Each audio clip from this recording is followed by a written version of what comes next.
Hey hi hello welcome back to Divya Chandra YouTube vlogs. ಹೇಗಿದ್ದೀರಾ ಎಲ್ಲ? I hope ಚೆನ್ನಾಗಿದ್ದೀರಾ ಅಂತ. ನಾನು ಕೂಡ ತುಂಬಾ ಚೆನ್ನಾಗಿದ್ದೀನಿ. ಆ್ಯಂಡ್ ಇದು ಸ್ಯಾಟರ್ಡೇ ವ್ಲಾಗ್ ಆಗಿರುತ್ತೆ. ಸ್ಯಾಟರ್ಡೇ ಮಾರ್ನಿಂಗ್ ಟು ಈವ್ನಿಂಗ್ ತನಕ ಏನೆಲ್ಲ ಮಾಡಿದ್ವಿ ಅನ್ನೋದು ಒಂದು ಪುಟಾಣಿ ವ್ಲಾಗ್ ಅಷ್ಟೇ. ಆ್ಯಂಡ್ ಇಲ್ಲಿ ಬೆಳಿಗ್ಗೆ ಎದ್ದು ಬಂದೆ. ನಿನ್ನೆ ಎಲ್ಲ ಸಿಕ್ಕಾಪಟ್ಟೆ ಮಳೆ ಇತ್ತು. ಶನಿವಾರ ಬೆಳಿಗ್ಗೆ ಎದ್ದು ಬಂದಿದ್ದ ತಕ್ಷಣ ಫುಲ್ಲು ಬಿಸಿಲು. ಎದ್ದು ಬಂದು ನಾನು ಕಾಫಿ ಎಲ್ಲ ಮಾಡ್ಕೊಂಡು ಕುಡಿದು ತಿಂಡಿಗೆ ದೋಸೆ ಮಾಡೋಣ ಅಂತ ನಿನ್ನೆ ಹಿಟ್ಟು ರುಬ್ಬಿಟ್ಟಿದ್ದೆ. ದೋಸೆಗೆ ಪಲ್ಯ ಮತ್ತು ಚಟ್ನಿ ಮಾಡೋಣ ಅಂತ ಹೇಳಿ ನಾನು ಇಲ್ಲಿ ಈರುಳ್ಳಿ ಸಿಪ್ಪೆನ ಒಂದೊಂದೇ ತೆಗಿತಿದ್ದೀನಿ. ಈರುಳ್ಳಿ ಸಿಪ್ಪೆನ ನೀಟಾಗಿ ತೆಗೆದಿಟ್ಕೊಂಡ್ಬಿಟ್ರೆ ಕಟ್ ಮಾಡಿ ಆರಾಮಾಗಿ ಬೇಗ ಮಾಡಿಬಿಡ್ಬೋದು ಅಂತ ಫಸ್ಟ್ ಈರುಳ್ಳಿ ಸಿಪ್ಪೆ ತೆಗಿಯೋಣ ಅಂತ ಹೇಳಿ ತೆಗಿತಿದ್ದೀನಿ. ಆ್ಯಂಡ್ ಇನ್ನು ಯಾರೆಲ್ಲ ನನ್ನ ಚಾನಲ್ನ ಸಬ್ಸ್ಕ್ರೈಬ್ ಮಾಡಿಲ್ವೋ ಸೊ ಪ್ಲೀಸ್ ದಯವಿಟ್ಟು ಹೋಗಿ ಚಾನಲ್ನ ಸಬ್ಸ್ಕ್ರೈಬ್ ಮಾಡಿಕೊಂಡು ವೀಡಿಯೋಸ್ನ ನೋಡಿ. ನಿಮಗೆ ವೀಡಿಯೋಸ್ ಇಷ್ಟ ಆಗ್ತಿದ್ರೆ ಲೈಕ್ ಮಾಡಿ, ಶೇರ್ ಮಾಡಿ, ಕಮೆಂಟ್ ಮಾಡಿ, ಹಾಗೆ ಸಪೋರ್ಟ್ ಮಾಡಿ. ಹಾಗೆ ಹೆಣ್ಮಕ್ಳಿಗೆ ಕಿಚನ್ ಅಂತ ಬಂದರೆ ಒಂದು ಎಮೋಷನ್ಸ್ ಏನು ಹೇಳ್ತಾರೆ, ಅದಕ್ಕೆ ಏನೋ ಒಂದು ಅದ್ರ ಜೊತೆ ಬಾಂಡಿಂಗ್ ಇರುತ್ತೆ ಕಿಚನಲ್ಲಿ. ಯಾಕಂತಂದರೆ ಜಾಸ್ತಿ ಟೈಮ್ನ ನಾವು ಕಿಚನಲ್ಲೇ ಸ್ಪೆಂಡ್ ಮಾಡಿರ್ತೀವಿ. ಓಲ್ ಡೇ ತುಂಬ ಟೈಮು ನಾವು ಕಿಚನಲ್ಲೇ ಕಳೆಯೋದ್ರಿಂದ ಅದು ಒಂಥರ ಜಾಸ್ತಿ ಕಿಚನಲ್ಲೇ ಇರ್ತೀವಿ ಅಲ್ವಾ. ಹಾಗಾಗಿ ಕಿಚನ್ ಅಂತ ಬಂದರೆ ನನಗೂ ಕೂಡ ಸ್ಪೆಷಲ್ಲೇ. ಯಾಕಂತ ಅಂದರೆ ಮದುವೆ ಆಗಿ ನಾನು ಈ ಮನೆಗೆ ಬಂದಾಗ, ನನ್ನ ಗಂಡನ ಮನೆಗೆ ಬಂದಾಗ ನನಗೆ ಒಂದು ಕಾಫಿ ಮಾಡ್ಕೊಂಡು ಕುಡಿಯೋಕ್ಕೂ ಬರ್ತಿರ್ಲಿಲ್ಲ. ನೆಟ್ಟಿಗೆ ಟೀ ಮಾಡಿಕೊಡು, ಯಾರಾದರೂ ಬಂದರೆ ಮನೆಗೆ ಟೀ ಮಾಡು ಅಂತ ಕೇಳಿದ್ರೆ ಎಷ್ಟೋ ಸಲ ಒಂದೊಂದು ಸಲ ಸಕ್ಕರೆನೇ ಹಾಕ್ದೆ ಟೀ ಮಾಡಿಕೊಟ್ಟಿದ್ದೀನಿ. ಇಲ್ಲ ಅಂತಂದರೆ ಒಂದೊಂದು ಸಲ ಜಾಸ್ತಿ ಸಕ್ಕರೆ ಹಾಕಿ ಟೀ ಮಾಡಿಕೊಟ್ಬಿಟ್ಟಿದ್ದೀನಿ.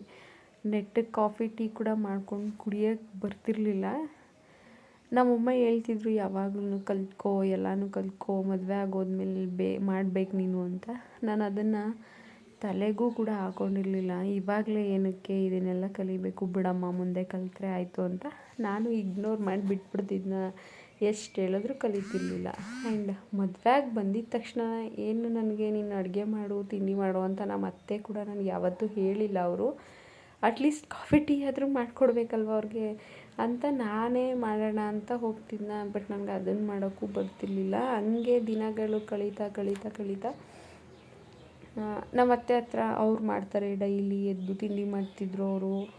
ಏನೇನು ಮಾಡ್ತಾರೆ, ಏನೇನು ಹಾಕ್ತಾರೆ, ಯಾವ ತಿಂಡಿಗೆ ಏನು ಮಾಡ್ತಾರೆ ಅದನ್ನೆಲ್ಲ ಅವ್ರ ಹತ್ರನೇ ನೋಡ್ಕೊಂಡು ಕಲಿಯೋಕ್ಕೆ ಸ್ಟಾರ್ಟ್ ಮಾಡಿದೆ.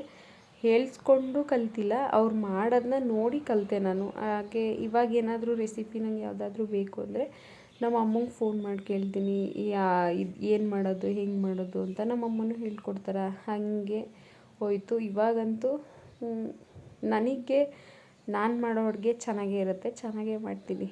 ತಕ್ಕ ಮಟ್ಟಿಗೆ ಎಲ್ಲನೂ ಮಾಡೋದನ್ನ ಕಲ್ತಿದ್ದೀನಿ ಕರೆಕ್ಟಾಗಿ, ಚೆನ್ನಾಗಿ. ಏನು ಮಾಡಿಕೊಟ್ರು ನಮ್ಮ ಮನೇಲಿ ಎಲ್ಲರೂ ಖುಷಿಯಿಂದ ತೃಪ್ತಿಯಿಂದ ತಿಂತಾರೆ. ಯಾವತ್ತೂ ಯಾರೂ ಇದು ಚೆನ್ನಾಗಿ ಮಾಡಿಲ್ಲ, ಅದು ಚೆನ್ನಾಗಿ ಮಾಡಿಲ್ಲ ನೀನು ಅಂತ ನನಗೆ ಯಾವತ್ತೂ ಕಮೆಂಟ್ ಪಾಸೇ ಮಾಡಿಲ್ಲ. ನಮ್ಮ ಅತ್ತೆ ಆಗ್ಬೋದು, ಮಾವ ಆಗ್ಬೋದು, ಸ್ಪೆಷಲಿ ನನ್ನ ಹಸ್ಬೆಂಡ್ ಅಂತೂ ಅವ್ರು ನಾನು ಹೆಂಗೆ ಮಾಡಿಕೊಟ್ರು ಸುಮ್ಮನೆ ತಿಂದ್ಬಿಟ್ಟು ಹೊರ್ಟೋಗ್ತಾರೆ. ಚೆನ್ನಾಗಿದೆ, ಚೆನ್ನಾಗಿಲ್ಲ, ನಾನು ಕೇಳಿದ್ರೆ ಅವ್ರು ಮಾತ್ರ ವಾಪಸ್ ಹೇಳೋದು ಚೆನ್ನಾಗಿದೆ, ಚೆನ್ನಾಗಿ ಮಾಡಿದ್ಯಾ ಅಂತ. ಇಲ್ಲ ಚೆನ್ನಾಗಿಲ್ಲ ಅಂದರೆ ಸ್ವಲ್ಪ ಉಪ್ಪು ಕಮ್ಮಿ ಆಯಿತು, ಖಾರ ಕಮ್ಮಿ ಆಯಿತು, ಆ ಥರನೇ ಅವರು ಹೇಳಿ ಹೋಗ್ತಾರೆ. ಅಷ್ಟು ಕೆಟ್ಟದಾಗಂತೂ ಮಾಡಲ್ಲ, ಒಂದು ಲೆವೆಲ್ಲಿಗೆ ಚೆನ್ನಾಗಿ ಮಾಡ್ತೀನಿ. ನನ್ನ ತಮ್ಮನೂ ಅಷ್ಟೇ. ನಾನು ಮೈಸೂರಿಗೆ ಏನಾದರೂ ಹೋದರೆ ಅವನು ಕೂಡ ಏನಾದರೂ ತಿನ್ನಬೇಕು ಅಂತ ಅವ್ನಿಗೆ ಅನಿಸಿದ್ರೆ ನನಗೆ ಕೇಳಿ ಮಾಡಿಸ್ಕೊಂಡು ತಿಂತಾನೆ. ಆ ಲೆವೆಲ್ಗಂತೂ ಮಾಡ್ತೀನಿ ಅಡುಗೆ ತಿಂಡಿನ. ಅದಕ್ಕೆ ನಾನು ಹೇಳಿದ್ದು ಕಿಚನ್ ನನಗೆ ತುಂಬಾ ಸ್ಪೆಷಲ್ ಅಂತ. ಇಲ್ಲಿ ಏನದು ಪಲ್ಯ ಮಾಡೋಕ್ಕೆ ಅಂತ ಒಂದು ಬಾಣಲಿ ಇಟ್ಟು ಅದಕ್ಕೆ ಎಣ್ಣೆ ಹಾಕಿ ಸಾಸಿವೆ, ಜೀರಿಗೆ ಮತ್ತು ಕಡಲೆಬೇಳೆ ಎಲ್ಲ ಹಾಕಿ ಫ್ರೈ ಮಾಡ್ಕೊತಿದ್ದೀನಿ. ಇದನ್ನೆಲ್ಲ ಫ್ರೈ ಮಾಡಿಕೊಂಡು ಈರುಳ್ಳಿ, ಹಸಿಮೆಣ್ಸಿನ್ಕಾಯಿ ಮತ್ತು ಕ್ಯಾಪ್ಸಿಕಮ್ ಹಾಕಿದ್ದೀನಿ ಇವತ್ತು. ಅದನ್ನೆಲ್ಲ ಆ್ಯಡ್ ಮಾಡಿ ಉಪ್ಪು, ಅರಿಶಿನ ಎಲ್ಲ ಆ್ಯಡ್ ಮಾಡಿ ಚೆನ್ನಾಗಿ ಬಾಡಿಸ್ಕೊಂಡು ಕರ್ಬೇವಿನ ಸೊಪ್ಪು ಕೂಡ ಹಾಕ್ಕೊಂಡು ಆಮೇಲೆ ಲಾಸ್ಟಲ್ಲಿ ಸ್ಮ್ಯಾಶ್ ಮಾಡಿಟ್ಟಿರೋ ಆಲೂಗೆಡ್ಡೆನ ಹಾಕಿ ತೆಂಗಿನಕಾಯಿ ತುರಿ ಹಾಕಿ ಏನದು ಕೊತ್ತಂಬರಿ ಸೊಪ್ಪು ಆ್ಯಡ್ ಮಾಡಿ ಒಂದು ರೌಂಡ್ ಮಿಕ್ಸ್ ಕೊಟ್ಟರೆ ಪಲ್ಯ ಕೂಡ ರೆಡಿಯಾಗಿ ಹೋಗುತ್ತೆ. ಸ್ಯಾಟರ್ಡೇ ಆಗಿರೋದ್ರಿಂದ ಕೆಲಸ ಜಾಸ್ತಿನೇ ಇತ್ತು. ನಾನು ರೂಮೆಲ್ಲ ಕ್ಲೀನ್ ಮಾಡಬೇಕಿತ್ತು, ಹಾಸಿಗೆ, ಬೆಡ್ ಸ್ಪ್ರೆಡ್ ಎಲ್ಲ ತೆಗಿಬೇಕಿತ್ತು, ಅದೆಲ್ಲ ಕೆಲಸ ಇತ್ತು. ಮನೆ ಕಸ ಗುಡಿಸಿ ಒರೆಸಿ, ವಾರ ಬೇರೆ ಆಗಿತ್ತು ಅವತ್ತು. ಅದನ್ನೆಲ್ಲ ಮಾಡಿ, ಬಟ್ಟೆ ನೆನೆಸಿಟ್ಟಿದ್ದೆ ಅದನ್ನೆಲ್ಲ ವಾಶ್ ಮಾಡೋಕ್ಕಿತ್ತು. ಅದನ್ನೆಲ್ಲ ಮಾಡ್ಕೊತ ಟೈಮ್ ಹೆಂಗೋಯ್ತು ಅಂತಲೇ ಗೊತ್ತಾಗಲಿಲ್ಲ ನನಗೆ. ಅದನ್ನೆಲ್ಲ ಮಾಡಿ ಮುಗಿಸೋ ಅಷ್ಟರಲ್ಲಿ ಅರೌಂಡ್ ಒಂದು 4:30 ಅಷ್ಟೇ ಆಗೋಗಿತ್ತು ಅನಿಸುತ್ತೆ. ಕಿಚನಲ್ಲೇ ಆಲ್ಮೋಸ್ಟ್ ಕಾಲ ಕಳೆದ್ಬಿಟ್ಟಿದ್ದೆ ಅವತ್ತು. ದೋಸೆ ಎಲ್ರಿಗೂ ಒಬ್ಬೊಬ್ಬರು ಒಂದೊಂದು ಸಲ ಬಂದಾಗೆಲ್ಲ ಅವ್ರಿಗೆ ಬಿಸಿ ಬಿಸಿಯಾಗಿ ದೋಸೆ ಹಾಕ್ಕೊಡೋದು, ಕೆಲಸ ಇರುತ್ತಲ್ವ, ನಾನು ಮಾಡ್ಕೊಂಡು ತಿನ್ನೋದು, ಅವ್ರಿಗೆ ಕೊಡೋದು, ಅದೇ ಒಂದು 12 ಗಂಟೆ ತನಕನೂ ಆಗೋಯ್ತು ಅವತ್ತೊಂದು ದಿನ. ಬರೀ ದೋಸೆ ಮಾಡೋದೇ ಆಗೋಯ್ತು, ಒಬ್ಬರಾದ್ಮೇಲೆ ಒಬ್ರಿಗೆ ಹಂಗಾಯ್ತು ಅವತ್ತು. ಅದಾದಮೇಲೆ ಎಲ್ಲ ಕೆಲಸನೂ ಒಂದು ಕಡೆಯಿಂದ ನೀಟಾಗಿ ಸ್ಟಾರ್ಟ್ ಮಾಡೋಣ ಅಂದ್ಕೊಂಡು ಮಾಡ್ತಿದ್ದೆ. ಪಲ್ಯ ಕೂಡ ರೆಡಿಯಾಗಿದೆ, ನೋಡ್ತಿರ್ಬೋದು. ಆ್ಯಂಡ್ ಆವಾಗಲೇ ಹೇಳಿದೆ ಅಲ್ವಾ ಮಾಡೋಕ್ಕೇನು ಬರ್ತಿರ್ಲಿಲ್ಲ ಅಂತ. ಅದು ಒಂದು 2-3 ಸಲ ನನ್ನ ಕೈ ಸುಟ್ಕೊಂಡಿರೋದು ಇದೆ. ನಿದ್ದೆಗಣ್ಣಲ್ಲಿ ಎದ್ದು ಅಡುಗೆ ಮನೆಗೆ ಹೋಗಿ ಟೀ ಮಾಡ್ತೀನಿ, ಕಾಫಿ ಮಾಡ್ತೀನಿ ಅಂದ್ಕೊಂಡು ಕೈನೂ 1-2 ಸಲ ಸುಟ್ಕೊಂಡು ಇದ್ದೀನಿ. ಇನ್ನೂ ಮಾರ್ಕ್ ನನ್ನ ಕೈಯೆಲ್ಲ ಹಾಗೆ ಇದೆ. ನಾನು ಫಸ್ಟು ಟೈಮು ಬಂದಾಗ ಕೈ ಸುಟ್ಕೊಂಡಿದ್ದು. ಅವರೇ ನನಗೆ ಹೇಳಿರಲಿಲ್ಲ, ನಮ್ಮ ಅತ್ತೆ ಮಾಡು ನೀನು ಎದ್ದು ಅಂತ. ಆದರೂ ನಾನು ಎಚ್ಚರ ಆಯಿತು ಆ ಟೈಮ್ಗೆ ಅಂತ ಹೇಳಿ ಮಾಡೋಣ ಅಂತ ಹೋದ್ನಾ. ಅಲ್ಲಿ ನೋಡಿದ್ರೆ ನಿದ್ದೆಗಣ್ಣಲ್ಲಿ ಎದ್ದು ಹೋಗಿದ್ದಕ್ಕೂ ಕೈ ಸುಟ್ಕೊಂಡಿದ್ದಕ್ಕೂ ಅವತ್ತೇ ಬಿಟ್ಬಿಟ್ಟೆ.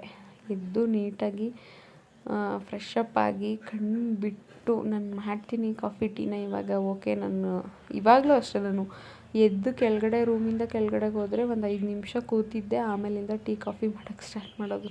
ಕರೆಕ್ಟಾಗಿ ಕಣ್ಣು ಬಿಟ್ಟು ನೋಡಿ, ಇಲ್ಲ ಅಂತಂದರೆ ಇವಾಗೂ ಸುಟ್ಕೊಬಿಡ್ತೀನಿ ಒಂದೊಂದು ಸಲ, ಹಂಗಾಗೋಗುತ್ತೆ. ಅಲ್ಲಿ ನನ್ನ ಮಗಳು ಕೂಡ ನೀರಲ್ಲೆಲ್ಲ ಚೆನ್ನಾಗಿ ಬಂದಿಲ್ಲ. ನಾನು ಸ್ನಾನ ಮಾಡಿಸ್ಬೇಕಲ್ಲ ಅಂತ ಅವಳಿಗೇನೂ ಬೈದಿರಲಿಲ್ಲ. ಆಟ ಆಡಲಿ ಅಂದ್ಬಿಟ್ಟು ನಾನು ಸುಮ್ಮನಾಗಿದ್ದೆ. ದೋಸೆ ಹಾಕ್ತಿದ್ದೆ ಅವ್ರ ಅಪ್ಪಂಗೆ ಆಫೀಸ್ಗೆ ಹೋಗೋಕ್ಕೆ ಅಂತ ಹೇಳಿ. ಅವಳು ಬಂದಳು, ಅವಳಿಗೂ ದೋಸೆ ಹಾಕಿ ತಿನ್ನಿಸಿ ಇವಾಗ ನಾನು ಕೂಡ ದೋಸೆನ ಹಾಕ್ಕೊಂಡಿದ್ದೀನಿ. ತಿಂದ್ಬಿಟ್ಟು ಕೆಲಸ ಎಲ್ಲ ಸ್ಟಾರ್ಟ್ ಮಾಡಿಕೊಂಡೆ. ದೋಸೆ ತಿಂದು ಒಂದು ಸಲ ಪಾತ್ರೆ ಎಲ್ಲ ತೊಳೆದಿಟ್ಟು ಒಂದು ರೌಂಡು ಸಿಲಿಂಡರೆಲ್ಲ ಖಾಲಿಯಾಗಿತ್ತು, ಆಚೆಗೆ ಇಟ್ಟಿದ್ದೆ. ಸಿಲಿಂಡರ್ ಬುಕ್ ಮಾಡಿದ್ದೆ ಬರುತ್ತೆ ಅಂತ ಹೇಳಿ. ಇಲ್ಲಿ ಮೇಲ್ಗಡೆಯಿಂದ ಕಸ ಗುಡ್ಸ್ಕೊಂಡು ಬಂದಾಗಿತ್ತು, ಕೆಳಗಡೆ ಎಲ್ಲ ನೀಟಾಗಿ ಬದ್ರಿ ಕಸ ಗುಡಿಸಿ ಮನೆಯೂ ಒರೆಸ್ತಿದ್ದೀನಿ. ಇದನ್ನೆಲ್ಲ ಮುಗಿಸಿ ನಾನು ಹೇಳ್ದಂಗೆ ಆವಾಗಲೇ ಫ್ರೆಶ್ ಅಪ್ ಆಗಿ ಸ್ನಾನ ಮಾಡಿಕೊಂಡು ದೇವ್ರ ಪೂಜೆ ನಾನು ಮಾಡೋಕ್ಕಾಗಿರಲಿಲ್ಲ, ಅತ್ತೆನೇ ಮಾಡಿದ್ದು ದೇವ್ರ ಪೂಜೆನ. ಅದನ್ನೆಲ್ಲ ಮಾಡಿ ಮುಗಿಸೋ ಅಷ್ಟರಲ್ಲಿ ಆಲ್ಮೋಸ್ಟ್ ಸಂಜೆ ಒಂದು 4:30 ಆಗೋಯಿತು. ಆಮೇಲೆ ಒಂದು ಸ್ವಲ್ಪ ಹೊತ್ತು ನನಗೆ ಇನ್ಸ್ಟಾಗ್ರಾಮ್ಗೆ ವೀಡಿಯೋ ಬೇಕಿತ್ತು ಅಂತ ರೀಲ್ಸ್ ಶೂಟ್ ಮಾಡಿಕೊಂಡೆ. ಈ ವ್ಲಾಗ್ ಇಷ್ಟೇ ಆಗಿರುತ್ತೆ. ವಿಡಿಯೋ ನಿಮ್ಗೆ ಇಷ್ಟ ಆದರೆ ಲೈಕ್ ಮಾಡಿ, ಶೇರ್ ಮಾಡಿ, ಕಮೆಂಟ್ ಮಾಡಿ. And thank you for watching. ಇನ್ನೊಂದು ವೀಡಿಯೋದಲ್ಲಿ ಸಿಗ್ತೀನಿ. ಬಾಯ್.